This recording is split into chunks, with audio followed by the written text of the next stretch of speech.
Joy University, best emerging university in South India. For admissions, contact.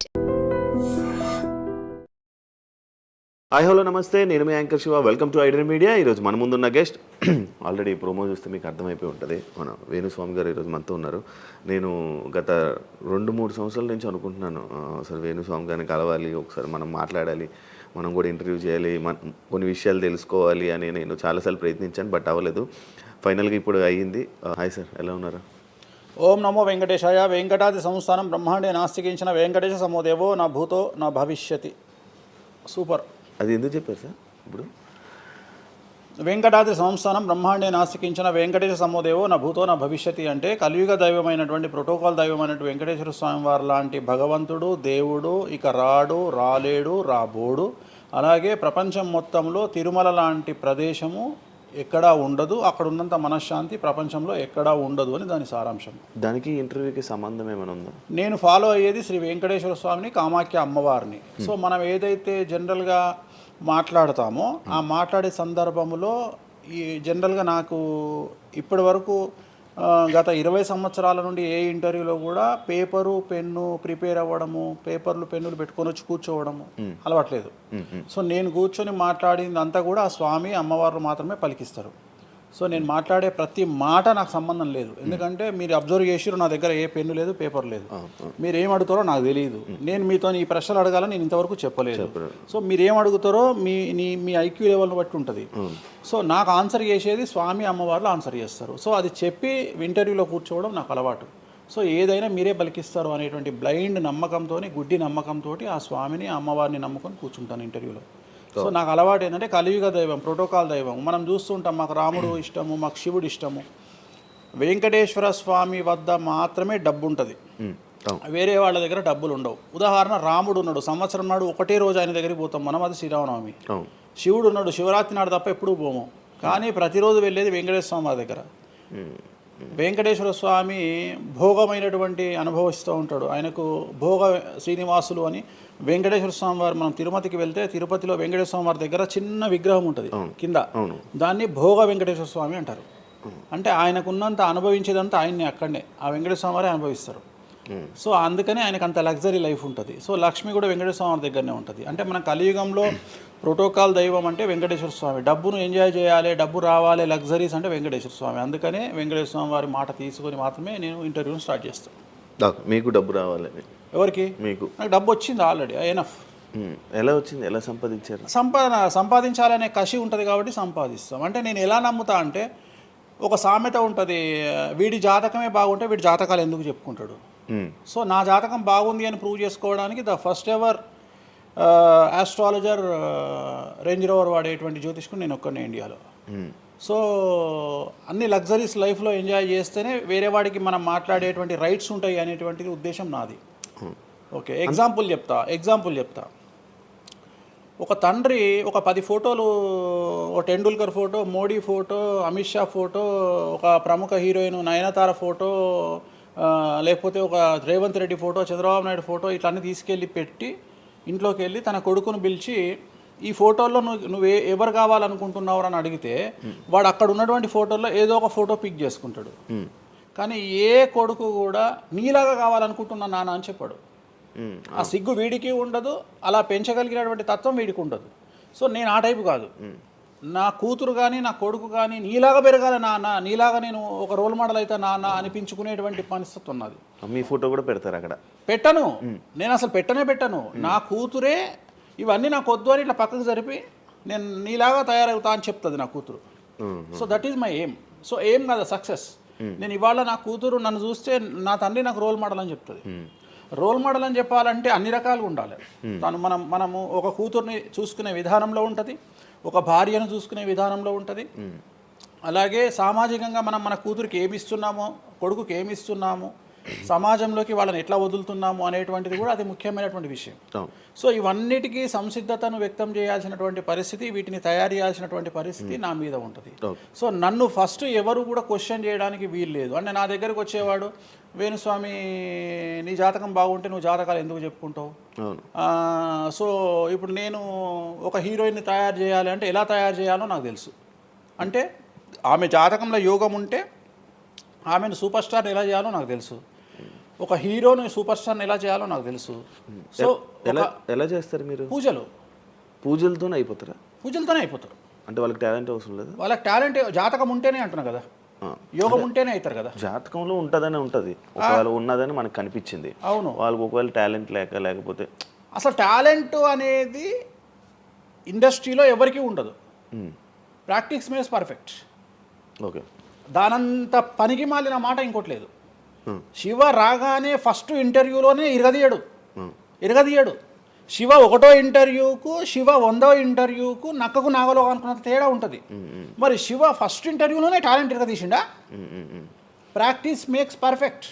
అంత chance ఇవ్వట్లేదు కదా ఇప్పుడు ఇండస్ట్రీలో. ఎవరు ఇక్కడికి వచ్చి ప్రాక్టీస్ చేసుకుంటామంటే ఛాన్సులు రావట్లేదు కదా. ఆటోమేటిక్గా టాలెంట్ అనేది మనము ప్లే చేస్తున్న రోల్స్ను బట్టి వస్తుంది. డైరెక్ట్గా అల్లు అర్జున్ గంగోత్రి సినిమాలో చూసిన అల్లు అర్జున్కు, పుష్ప 3లో చూసిన అల్లు అర్జున్కు కోడిపిల్ల లెక్క కళ్ళు తిరిగి కింద పడతాం అందరం. ఆయన హావభావాలు కానీ, ఆయన ముఖవర్చస్సు కానీ, గంగోత్రి సినిమాలో ఉన్నటువంటి అల్లు అర్జున్కు, పుష్ప 3కి. మరి గంగోత్రిలోనే పుష్ప 3 లాగా ఎందుకు లేడు అల్లు అర్జున్ అంటే?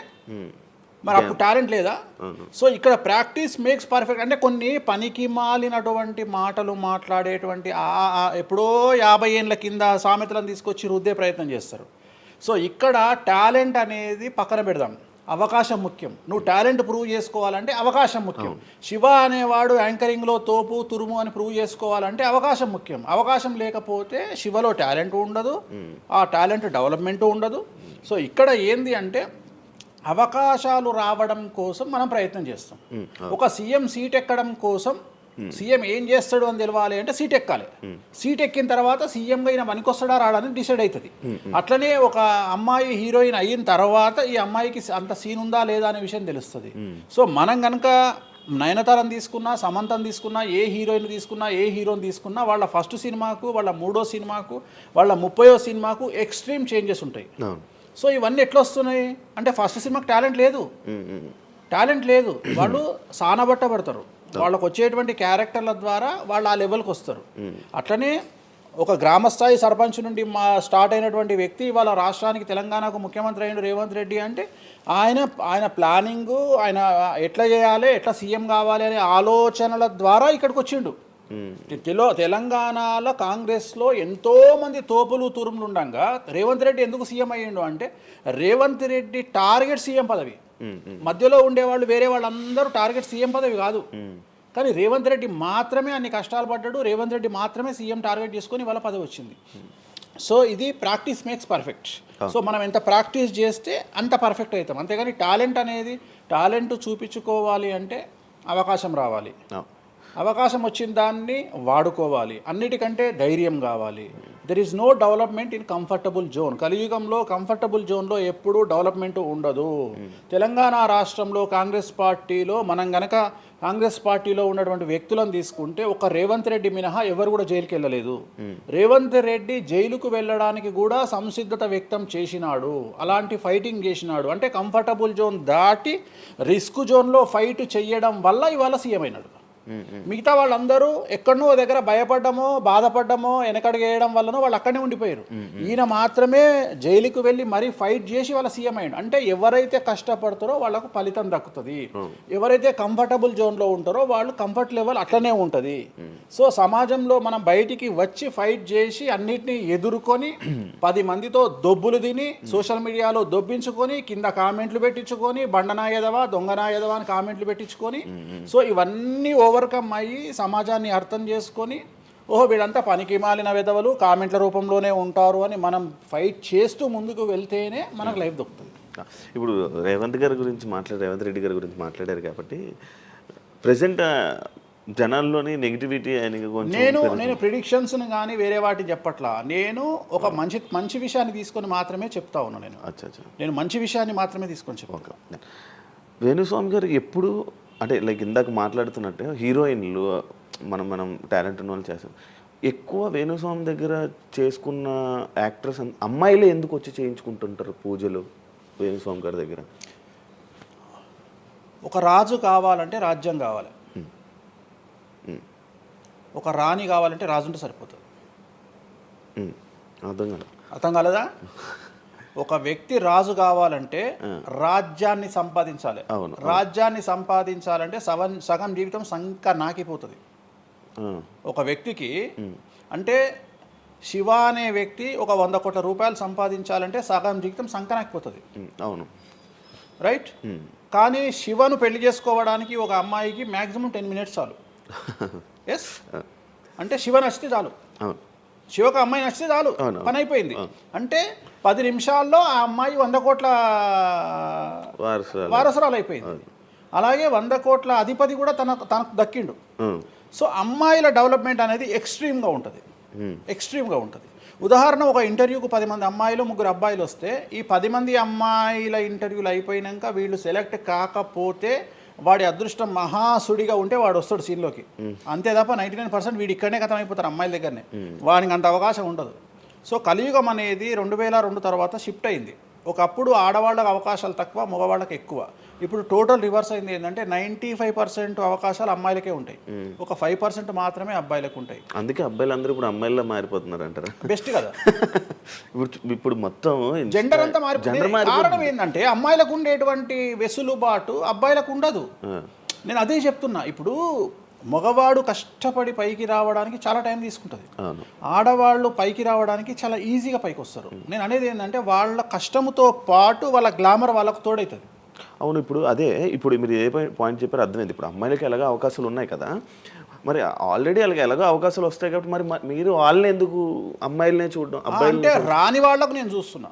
ఇప్పుడు వచ్చిన వాళ్ళు నా దగ్గరికి రారు కదా. ఇప్పుడు కరోనా వస్తేనే హాస్పిటల్కి పోతాడు, కానీ కరోనా రాకముందే పోయి పండుకోడు కదా హాస్పిటల్. సో అట్లనే వేణుస్వామితో పని ఉంటేనే వస్తారు. రెండవది, అమ్మాయిలకు ఉండే వెసులుబాటు ఏంటంటే అబ్బాయిలు కూడా చేసుకుంటారు నా దగ్గర, కానీ అబ్బాయిల డెవలప్మెంట్ అనేది చాలా తక్కువగా ఉంటుంది. ఉదాహరణ, నా దగ్గరికి వచ్చే అమ్మాయిలు ఓన్లీ సినిమా కోసం రారు. చాలామందికి తెలియదు ఈ విషయం. అంటే చాలామంది ఏమనుకుంటారంటే వేణుస్వామి దగ్గరికి వచ్చే అమ్మాయిలు సినిమా కోసమే వస్తారు, రారు. నా దగ్గరికి వచ్చే అమ్మాయిలు ఒక రాజకీయ నాయకురాలిగా వక్తగా కావాలని వస్తారు. సో పొలిటీషియన్ కావాలని వస్తారు. అన్నిటికంటే ఎంటర్ప్రెన్యూర్ కావాలని వస్తారు. ఒక బోటికో లేకపోతే ఒక గోల్డ్ షాపో ఏదో పెట్టుకొని బిజినెస్ కోసం వస్తారు. సో నా దగ్గరకు వచ్చేటువంటి వాళ్ళల్లో 10 మందిలో 1-2 సినిమా ఇండస్ట్రీకి సంబంధించిన వాళ్ళు వస్తారు. 8 మంది వేరే వేరే వేరే వేరే వ్యాపారాలకు సంబంధించి చాలా ఉన్నాయి. ఇప్పుడు లైసెన్సింగ్ చేసేవాళ్ళు ఉన్నారు, చాలామంది తెలియదు. ఇప్పుడు ఢిల్లీలో లైసెన్సింగ్ చేసేవాళ్ళు 100 మంది అమ్మాయిలు ఉన్నారు నాకు తెలిసిన వాళ్ళు. అంటే పెద్ద పెద్ద కాంట్రాక్ట్లు ఇప్పించేవాళ్ళు, పెద్ద పెద్ద వాళ్ళు. సో అలాంటి వాళ్ళు నా దగ్గరికి ఎక్కువగా వస్తారు. అంటే నా దగ్గరికి వచ్చేవాళ్ళు ఈ ఉద్యోగాలు చేసుకునే వాళ్ళు, ఇలాంటి వాళ్ళు రారు. నేనేమంటానంటే job is a biggest scam in the world. ప్రపంచంలో ఉద్యోగం అనేది అతిపెద్ద స్కామ్. సో దాన్ని ఇప్పుడు ఒక కోతి ఉంది, ఆ కోతికి మీరు డజన్ అట్టిపళ్ళు ఇవ్వండి, ఒక 2,000 రూపాయలు ఇవ్వండి, అది డజన్ అట్టిపళ్ళే తీసుకుంటుంది. కానీ ఈ 2,000 రూపాయలతోటి నేను ఒక 10 గెలలు కొనుక్కుంటాననే నాలెడ్జ్ దానికి లేదు. అంటే ఒక రకంగా జాబ్ అనేది ఇచ్చి ఆ వ్యక్తిని మనం మోసం చేయడం. సో జాబ్కి అలవాటు అయిపోయిన వాడు కంఫర్టబుల్ జోన్లోకి వెళ్ళిపోతాడు. సో నేనేం చెప్తా అంటే ఆ జాబు నుండి మనమే 100 జాబులు ఇచ్చే స్థాయికి ఎదగాలి అనే కసి ఉండి అక్కడికి వెళ్ళాలి. ఆ కసి ఉంటేనే పని లేదు. కలియుగంలో కష్టపడి అనే మాట మాట్లాడితే దానంత దరిద్రం ఇంకోటి లేదు. ప్రపంచంలో అతి పెద్దగా ఎక్కువగా కష్టపడేది గాడిది. అది ఈ పాటికి ఎక్కడో ఉండాలి, అది లేదు. రైట్. సో మనం కష్టపడడం కాదు, బ్రెయిన్తో పని చేయాలి. కష్టంతో పాటు బుర్ర ఉండాలి. కష్టం అనేది పనిచేయదు. నేను ఏమంటున్నానంటే ఈ ప్రపంచంలో బాగా కష్టపడేటువంటి మనిషి డ్రైనేజీలోకి దిగి పనిచేసేటువంటి సేవకుడు. సో ఆయన పడే కష్టానికి పర్ డే 10 లక్షలు ఇచ్చినా తక్కువనే, కానీ మనం ఆయనకి అట్లా ఇవ్వట్లా. అంటే ఇక్కడ బ్రెయిన్తో పనిచేసే వాడికే డబ్బు మిగులుతుంది. నేను మాట్లాడేది బ్రెయిన్తో. కానీ అమ్మాయిలకు బ్రెయిన్ కంటే కూడా వాళ్ళ అందముతో పనిచేస్తే డబ్బులు దొరుకుతాయి. ఇప్పుడు ఇవాళ ఇప్పుడు మనం ఉన్నాం, నువ్వో నేను ఒక ఇన్స్టాగ్రామ్లో పోస్ట్ పెడితే ఎవరు చూడు. అదే ఒక అమ్మాయి పెడితే 2 మిలియన్లు వెళ్ళిపోతుంది. ఇప్పుడు అదే కదా జరిగేది. ఇప్పుడు బెట్టింగ్ యాప్స్లోకి వీళ్ళు ఎందుకు వచ్చారంటే వాళ్ళను ట్రాప్ చేసేవాడు కూడా ఈ అమ్మాయిలకు 2 మిలియన్ల ఫాలోవర్స్ ఉన్నారు, కనీసం మిలియన్కు రీచ్ అవుతుంది వీళ్ళ వీడియో అనే ఉద్దేశంతో పెట్టిస్తున్నాడు. సో పెట్టడం ఎందుకు ఏంటి అనవసరం పక్కన పెడితే వాళ్ళకుండే క్రేజ్, అమ్మాయిలకు క్రేజ్ అలాంటిది. నేను అదే చెప్తున్నా, ఆ క్రేజ్ అమ్మాయిలకు చాలా ఈజీగా వస్తుంది. ఎందుకంటే గ్లామర్గా ఉండే అమ్మాయిలు చాలా ఈజీగా జనాల్లోకి వెళ్ళిపోతారు. సో చాలా వాళ్ళకు ఉండే అవకాశాలు చాలా ఎక్కువ. ఇప్పుడు రీసెంట్ మీరు బెట్టింగ్ యాప్ ఇన్ని రోజులు లేని బెట్టింగ్ యాప్ అంటే గత 2 సంవత్సరాల నుంచి ఫైట్ చేస్తున్నారు బెట్టింగ్ యాప్ల గురించి వీళ్ళు సడన్గా ఇప్పుడు సెలబ్రిటీలు అందరూ బెట్టింగ్ యాప్లు ఇరుక్కుంటున్నారు. సెలబ్రిటీలే కాదు, 2025 సంవత్సరంలో సెలబ్రిటీ అనే ప్రతి ఒక్కడు ఏదో సమస్య ఇరుకుతాడు. అది అల్లు అర్జున్తోనే స్టార్ట్ అయింది. సో జాతకంలో అల్లు అర్జున్ యోగంలో 6వ ఇంట్లో శని, అల్లు అర్జున్ది కన్యారాశి. కన్యారాశి 6వ ఇంట్లో శనిలో ఉండగా అల్లు అర్జున్ జైలుకి వెళ్ళాడు. సో దానివల్ల ఆయనకు వెంట్రుక ముక్కతో సమానం. ఎందుకంటే తెల్లారు వచ్చి ఆయన టిఫిన్ చేస్తే ఆపలేరు, ఆయన టూర్కు పోతే ఆపలేరు, ఆయన రేపు పొద్దున పుష్ప 3కి 3,000 కోట్లు వసూలు చేస్తుంది, దాన్ని ఎవడు ఆపలేడు. అంటే ఒక వ్యక్తిని జైలుకు పోయించినంత మాత్రాన ఎవడు ఆపలేడు. మహా అంటే బెయిల్ తీసుకొని బయటకు వస్తాం. ఇప్పుడు రేపు పొద్దున ఈ 11 మంది కూడా సరే జైలుకు పోతారా పోరా అంత తీవ్రమైన నేరమా నాకు ఐడియా లేదు. సో వాళ్ళు పోయినా మళ్ళీ 10వ రోజు వచ్చి మళ్ళీ 11 నాడు వాళ్ళు మళ్ళీ స్టేటస్ పెట్టుకుంటారు. దానివల్ల పెద్ద ఒక కొంపల మునిగేది ఏం లేదు. కాకపోతే ఇక్కడ జాతక రీత్యా ఎందుకే ఇప్పుడు జరుగుతుంది అంటే, ఎందుకు జరుగుతుంది అంటే, ఎవరి జాతకంలోనైతే ఆ ప్రత్యేకమైనటువంటి టైమింగ్ వస్తుందో ఆ టైమింగ్లో ఉండేవాళ్ళు జైలుకు వెళ్ళడమో, సమస్యల పాలవడమో, మీడియాకి ఎక్కడమో. ఇప్పుడు అందరూ మీడియాకి ఎక్కిన అందరు జైలుకి వెళ్ళరు. సో ఇంకోటి ఏంటంటే, ఇప్పుడు ఒకప్పుడు జైలు అంటే భయము, ఇప్పుడు జైలు అనేది క్వాలిఫికేషన్ అంటే జనరల్గా ఇప్పుడు పొలిటీషియన్ అయితే జైలుకు పోగానే సీఎం అవుతాడు అనే నమ్మకం వచ్చింది అందరికీ. అట్లనే కొన్ని నమ్మకాలు వచ్చినాయి. ఇప్పుడు అల్లు అర్జున్ పోయి వచ్చిండు, ఏమైంది? సో అదే సినిమా ఇంకా ఆయన అనుకున్న దానికంటే ఇంకా కొద్దిగా ఎక్కువ డబ్బులు వసూలు చేసింది. సో ఇప్పుడు వీళ్ళు కూడా అంతే. కాకపోతే జాతకాల్లో చూసుకోవాల్సింది ఎందుకు ఇట్లాంటివి జరుగుతాయంటే, అష్టమ శని అంటే 8వ ఇంట్లో శని వచ్చినప్పుడు, 6వ ఇంట్లో శని వచ్చినప్పుడు, 12వ ఇంట్లో శని వచ్చినప్పుడు, 1వ ఇంట్లో శని వచ్చినప్పుడు, 6వ ఇంట్లో గురువు వచ్చినప్పుడు, 12వ ఇంట్లో గురువు వచ్చినప్పుడు ఇలాంటి సంఘటనలు వ్యక్తిగతమైన జీవితంలో జరిగే అవకాశాలు ఉంటాయి.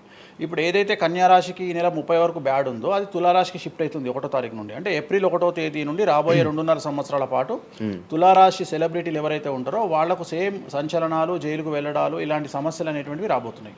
వేణుస్వామి గారు చేసిన తప్పులకి నలిగిపోతూ ఆయన మీద జరుగుతున్న ట్రోల్స్ తీయించడానికి లక్షలు ఖర్చు పెడుతున్నాడనే పబ్లిక్లో టాక్ అనేది నడుస్తుంది. అది ఎంతవరకు నిజం? అసలు పట్టించుకొని అవి ఎంజాయ్ ట్రోల్స్ని ఎంజాయ్ చేస్తారా? ట్రోల్స్ని ఎంజాయ్ చేస్తాను నేను. ట్రోల్స్ని ఎంజాయ్ చేస్తాను నేను. ఎందుకు అంటే నేను నమ్మేది ఏంటంటే, any publicity is good publicity అని నమ్మే వ్యక్తిని. బ్యాడ్ ఆర్ గుడ్ పబ్లిసిటీ నాకు నేను అనే పాయింట్ ఏంటంటే, ఒక అంబానీ ఫ్యామిలీ పెళ్లిళ్ళు చేసుకున్నారు, 5,000 కోట్లు ఖర్చు పెట్టి పెళ్లిళ్ళు చేసుకోవడానికి ప్రధానమైన కారణం ఏంది? పబ్లిసిటీ పిచ్చి. వేణుస్వామికి 500 కోట్ల పబ్లిసిటీ ఫ్రీకి వచ్చినప్పుడు ఎందుకు వద్దంటాడు? పిచ్చిన కొడుక వేణుస్వామి అన్న? కాదు కదా. ఒక ప్రైమ్ టైంలో 7 గంటలకు నేను ఒక ఛానల్లో అరగంట షో కొనాలంటే నాకు కనీసం ₹1,00,000 అవుతుంది. నేను పిచ్చిన కొడుకునా? నాకు వచ్చే పబ్లిసిటీ ఎంత ఎక్స్ట్రీమ్ పబ్లిసిటీ వస్తుంది. నేను ఎప్పుడు బాధపడతా? నా లైఫ్ డిస్టర్బ్ అయినప్పుడు బాధపడతా, నా ఫైనాన్షియల్ రూట్ ఆగిపోయినప్పుడు బాధపడతా. ఇప్పుడు నేను 12వ సంవత్సరంలో సినిమా ఇండస్ట్రీకి వచ్చిన. నా కమాండింగే మీడియా, నా కమాండింగే సినిమా ఇండస్ట్రీ, నా కమాండింగే పొలిటికల్, నా commanding all aspects of life. అలాంటి నేను నా జాతకాన్ని అంటే ఏం తెలియకుండానే బ్లైండ్గా వచ్చి మీడియా ముందర మాట్లాడేసి దొబ్బులు తిని వెళ్ళిపోదాం అనుకుంటున్నా? అంటే నాకంటూ కొన్ని క్లారిఫికేషన్స్ ఉంటాయి కదా. ఇప్పుడు ఉదాహరణ, ఇప్పుడు ఒక వ్యక్తి మీద ఒక లీగల్ అలిగేషన్ వచ్చినప్పుడు వాడు యాంటిసిపేటరీ బెయిల్ తీసుకుందామా, లాయర్ను మాట్లాడుకుందామా, ఏం చేద్దాం అని ఆలోచిస్తాడు కదా. అట్లనే మనం అడవిలోకి వెళ్ళేటప్పుడు టైర్ పంక్చర్ అయితే ఏం చేస్తామని ఆలోచించుకుంటాం కదా. అట్లనే ఒక అడవిలో ట్రావెల్ చేసినప్పుడు మనం ఆలోచించుకొని ట్యాంక్ డీజిల్ ఫుల్ చేయించుకుంటాం కదా. సో అట్లా నాకు ఉండవు ఆలోచనలు. నేను ఆలోచించుకోకుండానే ఇలాంటి పనులు చేస్తున్నా. సో వేణుస్వామిని దెబ్బ కొట్టాలి అన్నా, ఎవరిని దెబ్బ కొట్టాలన్నా ఫైనాన్షియల్గా దెబ్బ కొట్టాలి. బట్ నేను అవకాశం అవతల వాడికి ఇయ్యాను. కారణం ఏంటంటే, ఒక ఎలుకలాగానో ఒక పాములాగానో, ఒక ఎలుక కానీ పాము కానీ తన శత్రువుల దాడి నుండి బయటికి రావాలంటే 7 నుండి 8 బొక్కలు చేసుకుంటుంది ఒక హోల్లో. అంటే ఇటు రాడ్ పెడితే ఇటు వెళ్ళిపోతుంది, ఇటు రాడ్ పెడితే ఇటు వెళ్ళిపోతుంది. సో అట్లనే నేను ఒక 4-5 రకాల ఆర్థిక వనరులను ఏర్పాటు చేసుకున్నా. నా మెయిన్ ఇది కాదు. ఇది కాకుండా ఇంకా 4-5 రకాల ఆర్థిక వనరులను ఏర్పాటు చేసుకున్నా. ఈరోజు దుకాణం బంద్ చేయమంటే ఇదే క్షణంలో దుకాణం బంద్ చేసి కాలు మీద కాలేసుకొని నా పనులు నేను చేసుకుంటా. సో అంత కంఫర్టబుల్ జోన్లో ఉన్నా నేను. సో నాకు టెన్షన్ లేదు. నాకు అంటే నన్ను ఎవడో ఆపేస్తాడు, నేను ఆగేయాలి, ఏం లేదు, హ్యాపీగా వెళ్ళిపోతుంది. సపరేట్ బిజినెస్లు ఉన్నాయి నాకు. 190 వ్యాపకాలు ఉన్నాయి నాకు. నన్ను జ్యోతిష్యం, నేను 4 నెలలు జ్యోతిష్యం చెప్పుకోకపోతే జ్యోతిష్యం మీద సంపాదించేదానికంటే ఇంకో ₹5 ఎక్కువ సంపాదించుకున్నా. ఇప్పుడు మధ్యలో నేను ఒక 4 నెలలు రెస్ట్ తీసుకొని నాకు వేరే వ్యాపకాలు చూసుకుంటే నాకు ఈజీ, ఎందుకంటే నేను కాన్సన్ట్రేషన్ చేయలేకపోతున్నా. సో ఇప్పుడు నాకు దొరికింది మొన్నటి వరకు, నేను ఆ పని చేసుకున్నా. రెండోది ఉగాదికే కదా నేను మాట్లాడేది, తర్వాత ఏం మాట్లాడతా? రెండోది ఏంటంటే కొన్నిసార్లు మనకు కొన్ని విచక్షణ కొన్ని జ్ఞానాలు కలుగుతాయి, కొన్నిసార్లు కలుగుతాయి. ఇప్పుడు నాకు కూడా అదే జ్ఞానం కలిగింది. ఎందుకు అంటే ఇక్కడ వాక్యూమ్ నేను కవర్ చేసిన, టాలీవుడ్లో తెలుగులో వాక్యూమ్ కవర్ చేసిన, ఇక్కడ ఏం లేదు. సో నేను వాక్యూమ్ ఇంకా క్లియర్ చేసుకోవాలి, ఇంకా పెంచుకోవాలి అంటే బాలీవుడ్కు పోవాలి, కన్నడ పోవాలి, తమిళ్ పోవాలి. సో అటువైపు నేను కాన్సన్ట్రేషన్ చేస్తున్నా ఎక్కువగా. అందుకని నేను ఇక్కడ సెలబ్రిటీల గురించి చెప్పడం ఆపేసిన, తెలుగు సెలబ్రిటీల గురించి చెప్పడం లేదు. ఇప్పుడు మీరు పాన్ ఇండియా ఆస్ట్రాలజీ 100% తప్పేముంది? అదే విన్నాను రీసెంట్. తప్పేముంది? యుఎస్, దుబాయ్ అవన్నీ వెళ్తున్నారంట. అంటే దాని అర్థం క్లయింటేల్ ఉందనే కదా. ఇప్పుడు మన యూరోప్ పోయి వచ్చిన సరే, ఒక పెద్ద విషయంలో వెళ్ళేసి వచ్చిన చెప్పుకోవాలని లేదు, చెప్పను. క్లయింటేల్ ఉంది. ఆస్ట్రేలియాకి రెగ్యులర్గా ఎవ్రీ 3 months ఆస్ట్రేలియా పోతా, ఎవ్రీ 3 months లండన్ పోతా నా క్లయింటేల్కు. తప్పేముంది? అంటే ఉన్నట్టే కదా, నేను అనేది ఉన్నట్టే కదా. ఇప్పుడు విచక్షణ కలిగిన వాడు ఆలోచిస్తాడు. అంటే వేణుస్వామి మీద ఎందుకు వస్తున్నాయి రూమర్స్, ఎందుకు వేణుస్వామిని టార్గెట్ చేస్తున్నారు, నాకు అనవసరం. వాళ్లకు అవసరం ఉన్నోడు ఎంక్వైరీ చేసుకొని నా దగ్గరకు వస్తాడు. నేను ఇంకోటి అందరికి ఒకటే చెప్తా, నా పాజిటివ్ వీడియోల కంటే నా నెగిటివ్ వీడియోలే చూడండి. ఫస్ట్ జనాలు నన్ను ఎక్కిన వీడియోలు చూడండి, నన్ను దొబ్బిన వీడియోలు చూడండి, నా గురించి నెగిటివ్గా పెట్టిన వీడియోలు చూడండి. అప్పటికే మీకు నా మీద నమ్మకం కలిగితేనే నా దగ్గరికి రండి, లేకపోతే రావద్దు. ఫస్ట్ వాటిని ఎంజాయ్ చేయండి, వాటిని ఫుల్ ఎంజాయ్ చేయండి, చేసి నా దగ్గరికి రండి. అట్లాంటి వాళ్ళే నా దగ్గరకు వస్తారు. అవునా? నాకు అదే కావాలి. చెప్పారా? నాకు టీవీలో ఎప్పుడు కూడా చెప్తున్నా కదా, వాళ్ళు వచ్చిన వాళ్ళు ఎవరైనా వచ్చిన వాళ్ళు చెప్తారు కదా. ఇప్పుడు ఉదాహరణ ఏమంటారు అంటే, ఇప్పుడు కామాఖ్య ఉంది, కామాఖ్యకి వెళ్తే ఇప్పుడు ఎవరో ఒకళ్ళు పబ్లిసిటీ చేసిరు, కామాఖ్యలో నాన్ వెజ్ ఉండదు, లిక్కర్ ఉండదు అని చెప్పి పబ్లిసిటీ చేసిరు. అవును. చెయ్యంగానే నా కామాఖ్య మెట్లెక్కగానే కనిపించేది నాన్ వెజ్, కామాఖ్య మెట్లెక్కగానే కనిపించేది లిక్కరు, గర్భగుడిలో ప్రదర్శనం చేస్తున్నంతసేపు మనకు కనిపించేది నాన్ వెజ్, లిక్కరు. సో అక్కడికి ఇప్పుడు ఎగ్జాంపుల్ చెప్తా. ఇప్పుడు శివ అనే వ్యక్తి కామాఖ్యకి ఇంతవరకు వెళ్ళలేదు. సో ఇప్పుడు ఏమనుకుంటాడంటే, వేణుస్వామి గురించి చెప్పిన ప్రచారాన్ని శివ నమ్ముతాడు. నాకు అదే కావాలి, ఇప్పుడు నమ్మడమే కావాలా. కానీ శివ నెల తర్వాత కామాఖ్యకి వెళ్తాడు. వెళ్ళిన తర్వాత ఎక్కడ చూసినా అడుగున నాన్ వెజ్, లిక్కర్ కనిపిస్తుంది శివకు. లాస్ట్కు ప్రసాదం కూడా నాన్ వెజ్ ఇస్తారు, ప్రసాదం కూడా లిక్కరే ఇస్తారు. అంటే తాగున ఆయన అని చెప్పి చేతిలో పోస్తారు. అంటే తీర్థంలో లిక్కర్ పోసి మీకు తీర్థం ఇస్తారు, మీరు తీర్థం తాగుతారు, లిక్కర్ పోసిరు. అప్పుడు ఒకసారి మీకు గుర్తొచ్చేది ఎవరు? వేణుస్వామి. ఓహో, వేణుస్వామి చెప్పింది 100కు 100% నిజము. అంటే మనం మూర్ఖులము, ఇన్ని రోజులు నమ్మింది, మనం తప్పు చేసినాం వేణుస్వామి విషయంలో. అక్కడికి వెళ్ళే వాళ్ళు క్షుద్ర పూజలు వీళ్ళు వాళ్ళు వెళ్తుంటారు. అసలు క్షుద్రం అంటే ఏంది? క్షుద్ర పూజలు శ్మశానంలో చేస్తారు. ఇవి వామాచార పూజలు. మందులలో, అలోపతి మందుల్లో రెగ్యులర్ మందులు స్టిరాయిడ్స్ లాగా స్టిరాయిడ్స్ అనేవి ఇవి. సో నాలెడ్జ్ లేకపోతే నిమ్మకాయలు పెట్టిన ప్రతి చోట క్షుద్ర పూజ అంటే, శ్రీకాళహస్తిలో నిమ్మకాయలతోనే పూజ చేస్తారు. క్షుద్ర పూజ నాది అంటే వేణుస్వామి పూజలు చేయడం క్షుద్ర పూజలు, వామాచార పూజలు. నేను అనేది ఏంటంటే, నేను అది ఇప్పుడు ఇందాక అదే చెప్పిన, అనేవాడు ఫిల్టర్ లేకుండా ఎన్నన్నా అనుకోని, ఒకవేళ అట్లా అనుకుంటే వేణుస్వామి క్షుద్ర పూజలు చేస్తే సోషల్ మీడియాలో ఎందుకు పెట్టుకుంటాడు? నా లైఫ్లో నేను చెప్పేది ఒకటే, నేను ఆస్ట్రాలజీలో కానీ బ్రాహ్మణ్ కమ్యూనిటీలో కానీ నేను సన్నీ లియోను. నేను నా బట్టలు నేనే ఇప్పుకుంటా, నేను ఎవ్వరిని ఇప్పనియ్యా, నా బట్టలు నేనే ఇప్పుకుంటా. నేను దొంగతనంగా ఇవాళ వరకు పూజ చేసినా, దొంగతనంగా చెయ్యలేదు. పైన పూజ అవుతుంది, మీరు కెమెరా తీసుకొని పోయి పెట్టుకోండి. నాన్ వెజ్ పెట్టిర్రు, లిక్కర్ పెట్టిర్రు, పైన పూజ అవుతుంది. సో మీ ఇష్టం వచ్చినవి తీసుకోండి. నేను శాస్త్రానికి విరుద్ధంగా చేస్తే అమ్మవారు నన్ను సర్వనాశనం చేస్తుంది. నాకెవడన్నా అడ్డొచ్చి అనవసరంగా అమ్మవారిని బద్నాం చేస్తే వాడు సర్వనాశనం అవుతాడు. Simple logic. ఇంట్లో పెద్ద ఏం లేదు, ఇంట్లో నేను పెద్ద గొప్పగా చెప్పుకునేదే లేదు. వామాచారాన్ని క్షుద్ర పూజలుగా భావించి మాట్లాడుకుంటే మీ కర్మ. ఇంకోటి, నేను ఎందుకు లైవ్లో పెడతా పూజలన్నీ, ఎందుకు పెడుతున్నా అంటే, నేను చేసేటి సక్రమమైనటువంటివి కాబట్టే పెడుతున్నా. ఇంకోటి, ఎక్స్ప్లోర్ చేసేవాడికి తెలుస్తాయి ఇవన్నీ. కామాఖ్య పోవాలంటే పోయేటప్పుడు 15,000, వచ్చేటప్పుడు 15,000, 30,000 రూపాయల ఫ్లైట్ టికెట్ ఎక్కి పోవాలి. ఒకప్పుడు 4,000 రూపాయల ఫ్లైట్ టికెట్ ఉంది వేణుస్వామి ప్రచారం చేయక ముందుకు. వారానికి ఒక్క ఫ్లైట్ ఉండే గౌహతికి. ఇవాళ ప్రతిరోజు పోవడానికి 3 ఫ్లైట్లు, రిటర్న్ రావడానికి 4 ఫ్లైట్లు వేణుస్వామి వల్ల ఏర్పడ్డాయి. ఇవాళ తెలుగు, మీరు కామాఖ్య టెంపుల్కి వెళ్తే ప్రతి 10 మందిలో 5 తెలుగు వాళ్ళే ఉంటారు, కర్ణాటక వాళ్ళు ఉంటారు, తమిళ వాళ్ళు ఉంటారు. సో ఇంత స్ప్రెడ్ అయింది కామాఖ్య. సో రెండవది, తెలియకుండా మాట్లాడే వాళ్ళ గురించి నేను మాట్లాడా, ఎక్స్ప్లోర్ చేసి మాట్లాడే వాళ్ళ గురించి నేను మాట్లాడతాను. మీరు కామాఖ్యకి వెళ్తే ఇప్పుడు గోవాలో ఏముంటుంది? ఉంటుంది. ఉదాహరణ బ్యాంకాక్ అనగానే ప్రతి నా కొడుకు మాట్లాడేది ఏంది? మసాజ్. హైదరాబాద్ కంటే గొప్పగా ఉంటుందా బ్యాంకాక్? నాకు తెలియదు. ఇండియా కంటే గొప్పగా ఉంటుందా బ్యాంకాక్? లేదు. మరి ఇప్పుడు అట్లాంటప్పుడు ఆడవాళ్ళు ఎందుకు పోతున్నారు? ఇప్పుడు బ్యాంకాక్కు ఆడవాళ్ళు విపరీతంగా పోతున్నారు. అంటే బ్యాంకాక్లో మసాజ్ కాకుండా బీచెస్, వైట్ శాండ్ బీచెస్ చాలా ఫేమస్, ఫ్రూట్స్ ఫేమస్, చెట్లు ఫేమస్, ఎంటర్టైన్ చేసే ప్లేసెస్ చాలా. అంటే మూర్ఖులు, నాలెడ్జ్ లేని వాళ్ళు బ్యాంకాక్ గురించి తప్పుగా మాట్లాడతారు. అట్లనే మన దగ్గర పెద్దాపురం ఉంది. పెద్దాపురం గురించి అదేనా ఇక దాని అర్థం? పెద్దాపురంలో బుట్ట భోజనం చాలా ఫేమస్. ఓకే, నేను ఎక్కడికి వెళ్ళిపోయాను. పెద్దాపురం అని ఉంది, బుట్ట భోజనం ఉంది. పెద్దాపురంలో బుట్ట భోజనం నాకు ఇష్టము, కొంతమందికి వేరే ఇష్టం. అంటే నేను అనేది ఏంటంటే మీ ఇష్టం వచ్చినట్టు. ఇప్పుడు చిలకలూరుపేట అని పేరు, అంత మాత్రం తప్పు పడతామా? అంటే మూర్ఖపు వేదవాళ్ళు మాట్లాడే మాటలకు నేను తీసుకోవాల్సినటువంటి పని నాకు లేదు. రెండవది, కాదేది విమర్శకు అనర్హం. అంటే వేణుస్వామి దగ్గర విషయం ఉంది, వేణుస్వామి సెలబ్రిటీ కంటెంటు, లేదా వేణుస్వామిని ట్రోల్ చేసినా, వేణుస్వామిని తిట్టినా, వేణుస్వామి గురించి సబ్జెక్టు పెట్టినా, కనీసం మనకు ఒక వీడియోతోని ఒక 5 జీతాలు వెళ్తాయి అనేటువంటి నమ్మేటువంటి ప్రజల గురించి నేను మాట్లాడను. ఎందుకంటే నా వల్ల వాళ్ళ జీతాలు వెళ్తున్నప్పుడు నేను సంతోషపడతా. నా వల్ల జీతాలు వెళ్తున్నప్పుడు నేను ఎంత తిడితే నాకు అంత ఆనందం. ఎందుకంటే వేణుస్వామి మంచోడు అని చెబితే ఎవడు చూడడు. వేణుస్వామిని తిడితే 5 లక్షలు చూస్తాడు. 5 లక్షలు అంటే కనీసం 30,000 రూపాయలు. అంటే నాకు తెలియదు సరిగా, ఒక జీతం వెళ్ళిపోతుంది కదా. సో నేను అనే పాయింట్ ఏంటంటే, నన్ను తిడితే నేను అసలు బాధపడను, నన్ను తిడితే నేను సంతోషపడతా. కారణం ఏంటంటే అట్లీస్ట్ ఆ వీడియోతోని నన్ను ఒక 1000 మంది అన్న గుర్తుపడతారు. ఇప్పుడు ఆస్ట్రాలజీ పరంగా నాకుండే గుర్తింపు నాకుంది, నేను కాదనను.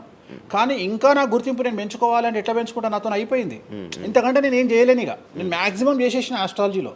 ఇప్పుడు వేణుస్వామి అంటే సౌత్ ఇండియాలో వేణుస్వామి అనగానే ఆస్ట్రాలజీ పేరు వస్తుంది, ఆస్ట్రాలజీ అనగానే వేణుస్వామి వస్తుంది. ఎవడు అవునన్నా కాదన్నా నేనే మార్గదర్శకం, దీంట్లో అనుమానమే లేదు. కానీ ఇంతకంటే నాకు ఇంకేదో కావాలి అంటే నేను డబ్బులు. ఇప్పుడు మీరు నా దగ్గరకు వచ్చిర్రు, ఎక్కడైనా నా నేమ్ ప్లేట్ మీరు చూసిరా? చూడలేదు. నా ఫోటో కనిపిస్తుందా మీకు నా ఆఫీస్లో? లేదు. అది నా రేంజ్, అది నా రేంజ్.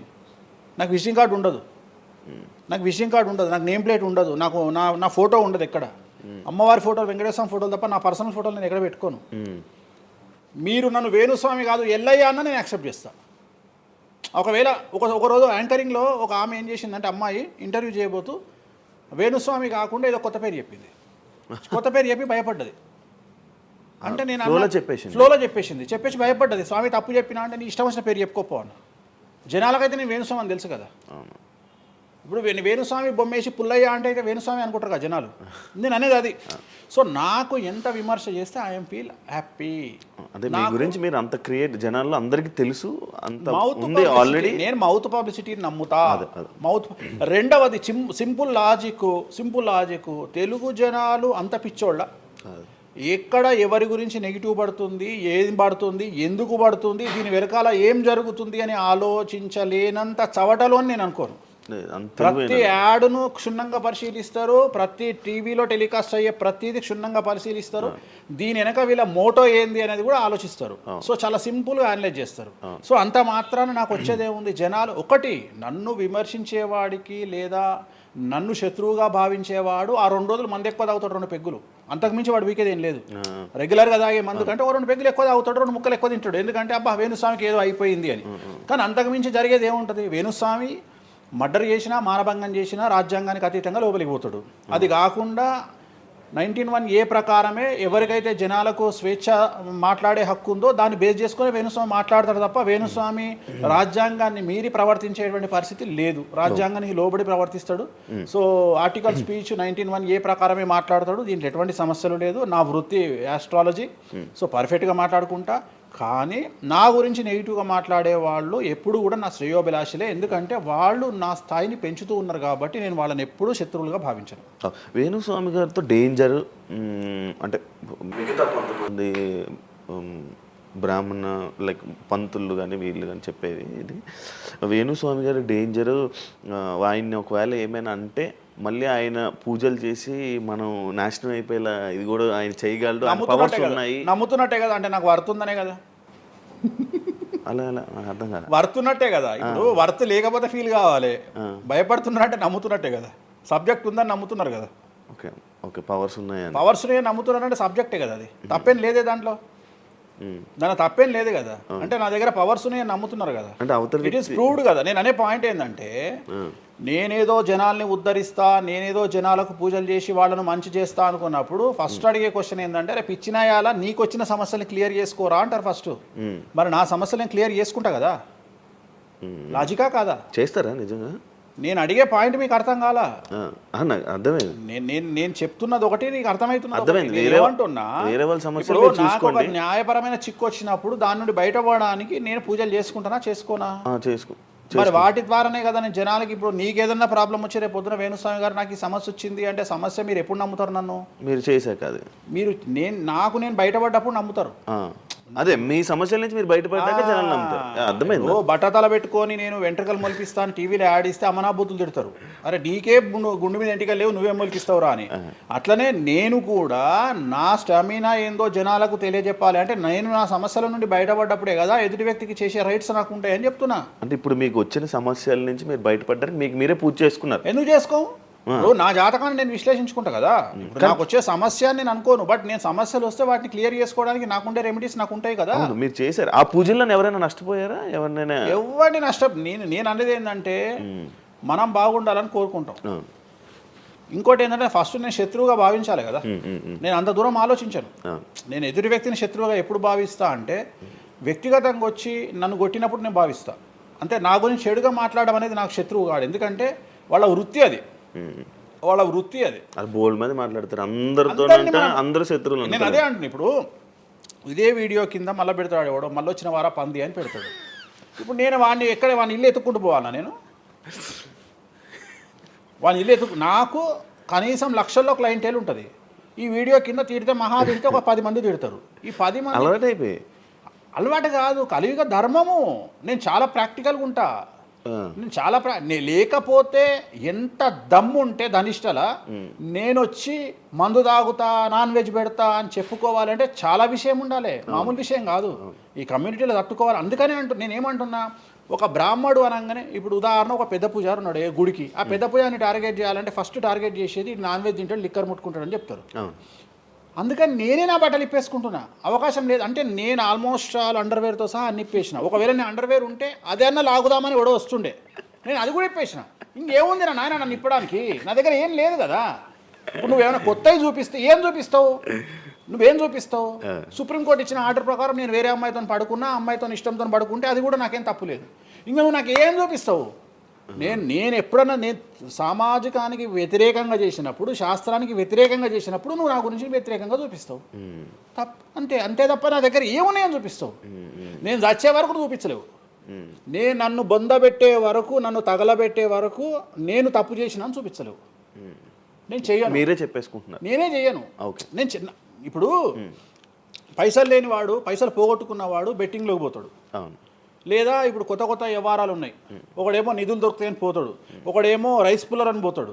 ఇవన్నీ ఏం కావని తెలుసు, మనకు తెలుసు, వాడికి తెలియదు. వాడు మానసికంగా వీక్ కాబట్టి వాడు సొంతంగా డబ్బులు దొంగతనంగా నాకు అవసరమే లేదురా నాయన. నాకు వేరే వ్యాపకాల నుండి డబ్బులు వస్తున్నప్పుడు లంగ పని చేసే అవకాశం నేనెందుకు చేస్తా? నాకు అవసరమే లేదు. నన్ను లంగ పని చేయమని చెప్తే నేను చెయ్య, నాకు వద్దు. నేను లంగ పని చేసే సవ్వాలే లేదు, నాకు అవసరం లేదు. రెండోది ఏంటంటే నా దగ్గరికి రానంత వరకే నా గురించి నెగిటివ్గా మాట్లాడతారు. ఒక్కసారి నా ఆఫీస్లోకి ఎంటర్ అయ్యారు అంటే వానికే అర్థమైపోతుంది, నీ అమ్మాయి కుల్లం ఉన్నాడు రా నాయన, ఈయనతో వేస్ట్, ఈయన దగ్గర ఏం దొరకదు. రెండవది, ఇవాళ ఎక్కడ పడితే అక్కడ కెమెరాలు పెట్టుకొచ్చేటువంటి స్థాయిలో ఇది మనకు సైన్స్ పెరిగింది. ముక్కు పుల్లలు కూడా పెట్టుకొస్తారు, చౌకమ్మలు కూడా పెట్టుకొస్తారు. నేను లంగ పని చేస్తే కూర్చొని 2 నిమిషాలు దొరకబట్టి టెలికాస్ట్ చేస్తారు. కానీ మాటలున్నాయి, క్లారిటీ సాక్ష్యం లేదు. ఇక మరి ఏం చేస్తాను నేను? పోనీ నేను అందరిలాగా దాచిపెట్టే మనిషిని కాదు, దొంగతనంగా లంగపనంగా డోర్లు అన్నీ కుల్లా ఉన్నాయి. మీరు ఎక్కడికొచ్చినా మాట్లాడి నా ఆఫీస్లో ఏమైనా చేయండి, ఓపెన్గా పూజలు చేస్తా. ఇంకోటి వేరేటోడు పెట్టే కానీ నేనే పూజ పెడుతున్నా. ఇంకోటి రెండోది, బాటిల్ కూడా నా చేతిలో పట్టుకొని అమ్మవారికి నైవేద్యం చేస్తున్నా. పోనీ నేను బాటిల్ దొంగతనంగా ఇది మందు బాటిల్ కాదు అని చెప్తలేను, Blue Label bottle, Royal Salute bottle నేనే పోసి మరి అమ్మవారికి నైవేద్యం చేస్తున్నా. ఇంకా ఎక్కడనే దాపరికం ఉంది? ఇంకా బాటిల్స్ కూడా కాస్ట్లీ, అంటే పెద్ద గెస్టులకే అవి పెద్ద వాళ్ళ విఐపీ రేంజ్ని బట్టి పెడతాం. నార్మల్ వాళ్ళు వస్తే వాళ్ళకి తగ్గట్టి వాళ్ళ ఇష్టం. ఇప్పుడు ఉదాహరణ ఇప్పుడు బాలయ్యబాబు చేస్తే మ్యాన్షన్ హౌస్ పెడతాం. కొంతమంది ఎన్ఎస్సి అంటే ఇప్పుడు ఉదాహరణ వాడు మొన్న ఎవడో విమర్శిస్తుండు నన్ను, ఆయన లారీ కళ్ళద్దాలు పెట్టుకుంటాడు అని ఒక జ్యోతిష్కుడు నన్ను విమర్శిస్తున్నాడు. అంటే అరే లారీ కళ్ళద్దాలు అది కొనాలంటే కాశీ దాకా దేకాలి. ఎంత ఉంటే అంటే మన లైఫ్లో దాని వాల్యూ తెలియదు. అదే ప్రాడ ఆ, పెద్ద బ్రాండ్. కుక్కకి ఏం తెలుసు కుసుమపు వాసన, నెయ్యి గురించి ఏం తెలుసు కుక్క కంటే. వాడు ఏదో మాట్లాడతాడు. వాడు మాట్లాడినప్పుడు నేను వాడి మీద పీటీఏ చూపిస్తా. అరే నా కళ్ళద్దాల గురించి మాట్లాడుతున్నాడు, ఆ కళ్ళద్దాలు నీ జీవితంలో చేతులు కూడా పట్టుకొని చూడలేవురా నువ్వు. ఇంకా నువ్వు దాని గురించి మాట్లాడితే నువ్వు ఇక వాడిని కుక్క కంటే హీనంగా నేను చూడాలి తప్ప వాని గురించి వాని మీద నేను సింపతి చూపిస్తా తప్ప నేను కోపానికి ఎందుకు వస్తా. అట్లా చాలామంది విమర్శ చేస్తుంటారు. విమర్శల గురించి మనం పట్టించుకునే